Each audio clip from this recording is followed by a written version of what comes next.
Hi hello সবাইকে, আশা করি সবাই খুব খুব খুব ভালো আছো। অবভিয়াসলি ভালো তো থাকবেই, পুজো তো শুরু হয়ে গেছে তাই না। আর অষ্টমীতে লাল সাদা শাড়ির সাথে কি জুয়েলারি পরবে ভেবে পাচ্ছ না? তাই তো তোমাদের জন্য নিয়ে চলে এসেছি একদম ঝটপট একটা জুয়েলারি মেকিং এর ভিডিও নিয়ে।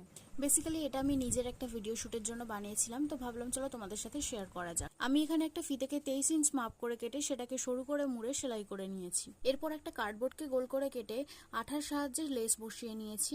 আর হ্যাঁ, এটা কিন্তু তোমরা চাইলে তোমাদের পছন্দ মতো ফিতে বা রিবন নিয়ে পছন্দ মতো লেস নিয়ে যে কোনো কালারের করতে পারো, শুধু লাল সাদাই যা হবে তা কিন্তু নয়। এরপর সেলাই করা ফিতেটাকে মিডল করে লেস বসানো কার্ডবোর্ডটাকে আঠা দিয়ে বসিয়ে দিলাম। এরপর ওই সেম ফিতেকে গোল করে কেটে 5টা করে ভাঁজ করে সেলাই করে বসিয়ে আমি ফ্লাওয়ার বানিয়ে নিয়েছি, আর মাঝখানে দিয়েছি হোয়াইট স্টাড।